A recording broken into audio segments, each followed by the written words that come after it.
Assalamualaikum warahmatullahi wabarakatuh. Bismillah, walhamdulillah, wassalatu wassalamu ala rasulillah wa ala alihi wa sahbihi wa mawala. La hawla wa la quwwata illa billah, amma ba'du. Bapak Ibu para ikhwatal iman hafizakumullah, pada tayangan video kali ini insyaallah saya akan sedikit memberikan tambahan ilmu, sedikit memberikan arahan, panduan serta bimbingan bagi para calon jemaah umroh, terlebih kepada para calon jemaah haji yang insyaallah nantinya akan dipanggil oleh Allah menuju dua tanah suci Mekah Madinah. Karena dari pengalaman ke pengalaman saya Bapak Ibu sekalian ya, dari pengalaman yang satu ke pengalaman seterusnya, ini selalu ada pengalaman-pengalaman terbaru Bapak Ibu. Sehingga sering saya jumpai ada hal-hal sepele ya kan, hal-hal ringan itu yang kadang oleh jemaah haji diabaikan. Sehingga dalam tayangan video kali ini saya akan menjelaskan hal-hal sepele ini yang sering dilanggar oleh jemaah umroh pada saat melakukan ibadah tawaf. Ya, jadi mohon betul-betul diperhatikan supaya nanti Bapak Ibu ketika ditakdirkan oleh Allah bisa berangkat umroh, bisa berangkat haji, ibadahnya betul-betul menjadi ibadah yang memang sesuai dengan tuntunan baginda Rasulullah Muhammad Sallallahu Alaihi Wasallam. Besar harapan mudah-mudahan ketika pulang dari dua tanah suci Mekah Madinah, ibadahnya menjadi ibadah yang diterima oleh Allah dan mendapat predikat umroh yang mabrur, yang makbul, ataupun haji yang makbul dan mabrur. Amin Allahumma amin ya rabbal alamin. Baik Bapak Ibu yang dimuliakan oleh Allah Subhanahu wa taala, sekarang saya akan menyebutkan 5 hal yang ini sering dilanggar, ya kan? Ini sering dilanggar oleh jemaah umroh atau jemaah haji pada saat melakukan ibadah tawaf. Yang pertama, mohon disimak ya. Yang pertama, tidak sedikit di antara jemaah umroh ketika melakukan ibadah tawaf ini membawa sandal. Membawa sandal. Sementara sandalnya itu Bapak Ibu dalam kondisi atau dalam keadaan najis. Nah, bagaimana hukumnya itu Pak Ustadz? Itu kan? Bagaimana hukumnya? Nah, ini yang jadi pertanyaan. Sudah barang tentu Bapak Ibu sekalian itu tidak sah. Karena syarat sahnya tawaf itu sama dengan syarat sahnya ketika kita melakukan ibadah sholat 5 waktu. Kita harus bebas dari hadas, ya, baik itu hadas kecil maupun hadas besar. Nah, ini yang terkadang mohon maaf banyak jemaah umroh ataupun jemaah haji yang belum paham di sini. Masalah sandal ini ya, ini hal yang pertama yang perlu diperhatikan. Sehingga perlu saya sampaikan, kalau memang Bapak Ibu mau membawa sandal pada saat melakukan tawaf, mungkin khawatir sandalnya takut hilang, ya kan? Kalau ditaruh di luar atau di pintu atau di tempat sandal kan ini sering hilang, gitu. Ini bukan sekali 2 kali ya, jemaah kadang kebingungan masalah sandal. Sehingga terkadang membuat jemaah itu trauma, naruh sandal di tempat sandal itu takut hilang gitu. Sehingga dari mulut ke mulut, dari jemaah ke jemaah, udah tidak usah ditaruh di situ. Kalau mau tawaf bawa aja. Sehingga kadang banyak kan di antara jemaah umroh, coba perhatikan aja ya. Banyak di antara jemaah umroh atau jemaah haji pas ketika melakukan tawaf itu sandalnya dibawa. Gitu loh. Kadang ada ditaruh di kantong plastik atau mungkin kan ada nih sama travel itu disediakan nih khusus tas kecil untuk sandal. Itu dibawa kadang. Bahkan ada yang ditaruh di mana? Di dalam tas paspor itu ada. Ini bukan hanya jemaah saya sendiri begitu. Cuman ini ada teknis-teknisnya, ada tata caranya Bapak Ibu. Jangan dianggap sepele hal ini ya. Jadi kalau memang Bapak Ibu mau membawa sandal, dibawa tawaf, yang pertama harus dalam kondisi suci. Nah ini loh, harus dalam kondisi suci. Teknisnya bagaimana Pak Ustadz atau caranya? Paling tidak Bapak Ibu sebelum masuk ke Masjidil Haram, itu kan ada tuh di luar, kalau dari arah Jiyad, di dekat Tawar Zamzam itu kan ada toilet. Nah di situ kita bisa nyuci sandalnya dulu, kemudian bungkus dengan plastik, kemudian ditaruh di tas paspor. Itu caranya. Jadi jangan asal bawa, karena mohon maaf, kadang kita itu di luar pintu itu ya, di luar pintu 1 gate King Abdul Aziz, itu kan banyak burung dara, belum kita nginjek mohon maaf ya, kotoran burung dara segala macam. Kemudian kita kadang di kamar hotel itu pipis di mana? Di kamar mandi hotel, kemudian kecepretan najis langsung kita enggak. Itu kadang ada hal-hal yang seperti itu Bapak Ibu, yang kadang jemaah kurang sadar di situ gitu loh. Kemudian langsung dibungkus dibawa tawaf. Ya otomatis tawafnya enggak sah, enggak sesuai dengan tuntunan Rasulullah Shallallahu Alaihi Wasallam. Nah seperti itu. Makanya ini sekedar masukan, sekedar tambahan ilmu Bapak Ibu. Karena hal-hal yang seperti ini sekali lagi dianggap remeh, dianggap enteng. Jadi kalau mau masuk ke sana, caranya cuci dulu sandalnya di luar pintu itu ya, di dekat toilet di situ ada. Ada setiap pintu masuk itu mesti ada toilet. Jadi Bapak Ibu bukan toilet tapi tempat wudhu seperti itu ya. Karena kalau ke toilet tetap aja nanti kalau nggak disiram tetap nggak suci seperti itu. Jadi ada tempat wudhu itu di luar khusus ya kan. Kemudian dibasuh atau dicuci. Setelah dicuci bersih, sekiranya suci, udah lipat dengan plastik kemudian ditaruh di tas paspor. Karena tas paspor sekarang itu pada umumnya itu kan agak besar, jadi bisa ditaruh di situ. Saya rasa paham ya. Ini yang perlu diperhatikan pada saat melakukan ibadah tawaf. Kalau sekiranya sandalnya meragukan terkena najis, tidak perlu dibawa. Makanya saya sering menyampaikan setiap bawa jemaah, Bapak Ibu, kalau mau tawaf, itu sebaiknya sandalnya itu dicuci dulu supaya bersih. Karena tidak sedikit di antara jemaah umroh nggak paham masalah ini Bapak Ibu. Kemudian yang kedua masalah kain ihram. Ini yang terkadang jemaah umroh masih banyak bertanya ke saya Bapak Ibu. Ya kan? Mungkin pada saat melakukan ibadah umroh melihat orang-orang luar, karena umumnya ini orang-orang luar semua, itu kain ihram yang dibuat sarung itu dijahit pakai karet. Saya rasa mungkin Bapak Ibu paham ya. Jadi kan ada nih kain ihram kan dua helai kain ya, satu diselendangkan di atas, kemudian satu dibuat sarung. Nah orang-orang luar saya temukan ini banyak, bukan sekali dua kali Bapak Ibu, itu kain ihram yang buat sarung itu mungkin nggak mau ribet, takut melorot atau apa ya, takut lepas. Itu sekarang oleh mereka itu dijahit, dikasih semacam karet kolor gitu Bapak Ibu, mohon maaf ya. Jadi karet kolor supaya nggak melorot ke bawah. Nah itu bagaimana hukumnya? Ya tetap tidak sah. Yang pertama itu udah jelas-jelas dijahit gitu kan. Dijahit semua, nggak mungkin nggak dijahit, hanya ditempel, nggak mungkin. Pakai lem nggak mungkin. Yang jelas itu dijahit. Jadi ini perlu saya sampaikan juga, ada beberapa jemaah yang saya temukan di tempat sa'i itu yang udah pakai cara seperti itu. Jadi sebaiknya kalau kita mau ikut tuntunan baginda Rasulullah Sallallahu Alaihi Wasallam yang baik, jadi jangan pernah dijahit pakai karet, ya.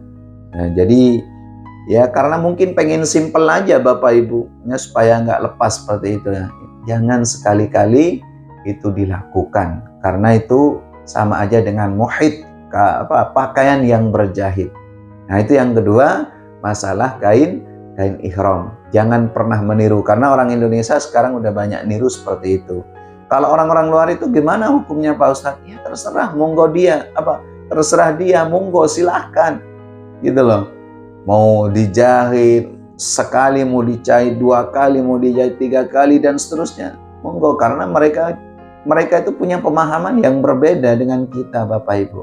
Mereka punya katakanlah madhab yang mungkin mereka yakini seperti itu. Jadi kita tidak usah ikut-ikutan. Ini kalau kita belajar ke fikih manasik ya. Mungkin Bapak Ibu bisa membuka di karangan di salah satu kitab karangan Syekh Nawawi, Idah Manasikul Hajj wal Umrah, banyak sekali. Jadi tidak ada tuntunan kalau kain ihram itu dijahit, itu nggak ada. Saya rasa paham ya, nggak ada. Nah, ini yang perlu saya sampaikan Bapak Ibu. Itu yang kedua. Yang pertama sandal jepit. Tolong kalau mau dibawa tawaf hati-hati. Kemudian dalam kondisi atau dalam keadaan suci itu boleh. Kalau bukan dalam keadaan suci, sebaiknya ditaruh atau disimpan di luar saja. Ya, biarin hilang nggak apa-apa. Cuman 5 rial aja kok ya, seperti itu. Kalau 2 kali tawaf misalkan, ya kan, kalau 2 kali tawaf kan hanya 10 rial, seperti itu. Beda lagi dengan kita mau sholat gitu kan. Kalau mau sholat dalam kondisi najis, misalkan dalam kondisi najis, kita kan bisa naruh di dekat kita atau di belakang kita, di depan kita, enggak apa-apa. Beda halnya dengan kita melakukan ibadah tawaf. Ini yang saya maksud Bapak Ibu. Jadi tolong dihindari, itu yang pertama sandal jepit, yang kedua masalah kain ihram. Nah, hal yang ketiga yang sering dilanggar oleh jemaah umroh atau jemaah haji, baik dalam keadaan kita melakukan tawaf atau dalam keadaan kita melakukan ibadah sa'i, terkadang memakai kain ihramnya itu nggak benar, nggak sesuai tuntunan Rasulullah. Kenapa sih Pak Ustadz? Kadang jemaah umroh, ini khusus laki-laki loh ya, pusernya itu kelihatan. Bukan sekali, dua kali, mungkin puluhan kali, bahkan mungkin saya ratusan kali melihat hal-hal yang seperti itu. Jemaah umroh orang luar maupun jemaah orang Indonesia. Ya mungkin ada di antara jemaah sebagian kurang begitu paham masalah manasik. Ya kan? Tapi paling tidak ini video ini juga mengarah ke sana gitu loh. Mudah-mudahan dengan adanya video ini menjadi salah satu tuntunan gitu loh. Jadi kita kalau ada pemantapan manasik, biasanya kan 1 hari sebelum keberangkatan atau 1 minggu sebelum keberangkatan kita selalu diadakan pemantapan manasik di setiap daerah, baik itu melakukan ibadah umroh ataupun ingin pergi haji. Selalu, makanya tolong betul-betul diperhatikan. Auratnya itu loh, pusarnya itu sering kelihatan. Jadi kalau pas gulung gulung kain ihramnya itu tolong ditutup. Karena aurat bagi laki-laki ini baina surrah warrukbah, di antara pusar dan kedua lutut kita. Nah ini yang terkadang sering dilanggar oleh jemaah umroh atau jemaah haji. Ya mungkin karena itu tadi kurang paham gitu loh. Makanya sekali lagi ilmu itu sangat penting Bapak Ibu. Ilmu itu segalanya. Ya kesuksesan dari segalanya. Orang bisa kaya kadang dari segi ilmunya. Orang bisa bejat karena kurang ilmunya. Kan gitu. Orang sholatnya bisa benar karena punya ilmu. Ya. Orang beramal bisa diterima oleh Allah karena ilmu. Seperti itu. Apalagi ibadah umroh atau ibadah haji yang nggak setiap semua orang bisa sampai kedua tanah suci Mekah Madinah. Nggak setiap orang Islam, nggak setiap orang Muslim dipanggil oleh Allah. Makanya ketika kita dipanggil oleh Allah, bagaimana tata cara yang benar ketika kita memakai kain ihram, ketika kita sudah berniat ihram itu bagaimana caranya yang benar, yang sesuai tuntunan Rasulullah. Nah ini yang ketiga yang harus betul-betul diperhatikan Bapak Ibu. Tolong, ini kalau misalkan ibu-ibu berangkat dengan suaminya, kalau misalkan suaminya lupa nggak nutup aurat, tolong diingatin. Beda halnya dengan kita lupa. Ya kan, ini kan mungkin ada faktor kesengajaan juga gitu loh, karena takut pengap lah atau apa, sehingga kadang lipatan kain ihramnya itu ditaruh di bawah pusar seperti itu. Ini tolong betul-betul diperhatikan, ini khusus laki-laki. Nah yang perempuan ini juga muncul lagi pertanyaan Bapak Ibu ya di kolom komentar, Pak Ustadz, bagaimana kalau saya pakai masker gitu loh. Masker itu saya sampaikan boleh, cuman untuk ibu-ibu, ini khusus ibu-ibu loh ya, bukan bapak-bapak. Biasanya keseringan ibu-ibu itu kan kalau program umroh yang kedua itu biasanya di siang hari, karena takut kepanasan mukanya, takut hitam mukanya, takut flek dan lain sebagainya. Kadang ini udah dibuntal-buntal semua gitu kan, pakai masker yang kadang menutup semua, kemudian masih pakai kacamata hitam. Jadi kelihatan kacamatanya aja gitu. Cuman kelihatan kacamatanya. Itu yang nggak boleh. Ya, antara ini nih, kerudung. Kan ini mukenanya nyampe sini kan. Kemudian disambung dengan kacamata hitam sampai sini. Kemudian dari kacamata ke bawahnya masker, otomatis kan tertutup. Seperti itu ya. Tertutup semua.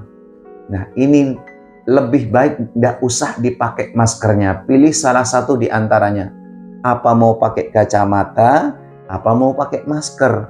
Pilih salah satu di antaranya. Tidak boleh dipakai semua. Karena itu dikatakan muhid. Itu coba deh lihat oleh Bapak Ibu sekalian masalah larangan ihram di karangan di salah satu kitab Idhah Manasikul Hajj wal Umrah karangan Syekh Nawawi itu ada Bapak Ibu. Jadi ini juga dikategorikan muhid ya, pakaian yang berjahit. Jadi hal yang seperti ini yang sering dilanggar oleh ibu-ibu. Sehingga kemarin ini juga sudah pernah saya buatkan videonya ya. Tolong dicek, di situ ada tata cara atau prakteknya langsung ya. Itu gak boleh memakai masker, kemudian memakai kacamata. Nah, beda halnya dengan orang Arab. Orang Arab itu pemahamannya beda. Ada nih orang Arab sudah berniat ihram umroh, kemudian pakai niqab. Ya, niqab yang kelihatan, mohon maaf, kacamatanya seperti cadar lah kalau bahasa kita ya, cadar seperti itu. Niqab itu beda halnya sama orang-orang luar, sama orang-orang Arab, karena pemahamannya beda, madhabnya siapa, kan gitu. Jadi hampir mayoritas kalau orang Indonesia itu nggak pakai pemahaman hal yang seperti itu. Ada sih sebagian, nggak apa-apa, itu nggak masalah. Itu yang ketiga. Kemudian yang keempat, masalah kaos kaki. Nah, di sini saya akan bahas untuk laki-laki dulu. Saya keseringan Bapak Ibu melihat orang-orang luar. Nah, orang Indonesia belum pernah saya lihat. Cuman saya khawatir takut niru gitu aja loh. Karena kalau seseorang nggak didasari ilmu itu kadang sering sering niru gitu loh Bapak Ibu kelakuan. Oh, itu kok boleh ya ketika melakukan ibadah tawaf dalam kondisi berpakaian ihram kok boleh pakai kaos kaki gitu. Gimana ya kalau saya pakai gitu. Nah, jadi saya perlu perjelas sekarang, mereka itu pemahamannya beda. Pemahamannya beda. Sekali lagi pemahamannya beda dengan kita. Jadi nggak usah ditiru, nggak usah ikut-ikutan. Ini khusus laki-laki loh ya. Nah, itu tidak boleh ketika kita dalam kondisi berihram memakai pakaian yang berjahit. Udah mutlak jelas gak boleh. Jadi tidak usah dipakai. Cuman kita kalau negur ketika melihat seseorang begitu ya, kita tegur, mungkin dia punya dalil, ya punya rujukan dalil. Sebaiknya udah biarin, gak usah usil dengan amalan orang lain pada saat berada di dua tanah suci Mekah Madinah. Biarin aja. Gitu loh. Yang penting kita udah tahu. Ini khusus yang laki-laki. Nah, khusus perempuan ya boleh. Ya, boleh memakai kaos kaki. Justru dianjurkan kalau kaos kakinya itu tipis, sekiranya tembus pandang, katakanlah tembus pandang ya kan. Kadang ada nih kaos kaki yang murah yang harga 5 rialan itu ya. Kalau di sana itu tipis banget. Kulitnya itu kelihatan loh dari selah-selah jahitannya itu. Makanya itu kalau boleh itu didobel aja ya, kaos kakinya didobel, atau mungkin beli yang agak tebal sedikit supaya ibadah umrohnya itu betul-betul menjadi ibadah yang sesuai dengan tuntunan Rasulullah Sallallahu Alaihi Wasallam. Jadi khusus perempuan, sekali lagi itu seluruh anggota badan ditutup terkecuali muka dan telapak tangan. Ya sama lah dengan kita dengan ibu-ibu ketika melakukan ibadah sholat. Seperti itu, nggak usah ditutup mukanya. Paham ya? Kemudian untuk kaos kaki itu sendiri usahakan tebal bagi perempuan supaya nggak kelihatan auratnya. Karena aurat seorang perempuan itu semua harus ditutup kecuali itu tadi, muka dan telapak. Karena hal yang kelima yang sering dilanggar oleh jemaah umrah dan jemaah haji yaitu memakai payung. Terlebih ketika kita melakukan ibadah tawaf di siang hari. Sering saya jumpai Bapak Ibu jemaah umrah mungkin karena nggak menguasai masalah ilmu manasik ya kan. Ini kalau pakai istilahnya, kalau pakai payung itu terlalu dekat dengan kepala, bahkan kadang nyentuh kepala. Mohon maaf. Jadi payungnya itu nyentuh ke rambut gitu loh. Itu ndak sah karena itu penutup kepala. Sementara orang melakukan ibadah umrah, ini khusus laki-laki dulu ya. Khusus yang laki-laki itu tidak boleh kita memakai penutup kepala, tidak sah hukumnya seperti itu. Ini yang harus saya perjelas lagi Bapak Ibu sekalian. Jadi tolong kalau memakai payung pada saat melakukan ibadah tawaf, khusus jemaah yang laki-laki ini agak jauh sedikit seperti itu. Ini banyak saya jumpai loh ketika melakukan ibadah tawaf, bukan sekali dua kali, keseringan karena mungkin kepanasan tahu sendiri kalau di Arab Saudi di musim-musim panas Wah, luar biasa panasnya, bisa 46 derajat Celcius, bisa 48 derajat Celcius. Itu panasnya luar biasa Bapak Ibu. Sehingga kadang di area tawaf itu kan nggak jarang nih orang ngasih tisu, ya kan, sedekah tisu. Orang kadang ngasih semprotan air ke mukanya orang yang lagi tawaf. Itu dari saking panasnya gitu loh Bapak Ibu. Makanya nggak jarang di antara jemaah umroh itu yang takut kepanasan bawa payung, tapi cara makainya salah. Cara makainya itu terlalu dekat, nyentuh ke rambut, ke kepala, itu enggak boleh. Enggak sah hukumnya Bapak Ibu. Ya, mau nanya sama siapapun aja enggak sah. Jadi ini hal yang sering dilanggar oleh jemaah umroh ataupun jemaah haji. Yang pertama masalah sendal jepit. Kemudian yang kedua masalah kain ihram yang dijahit. Dan yang ketiga masalah apa?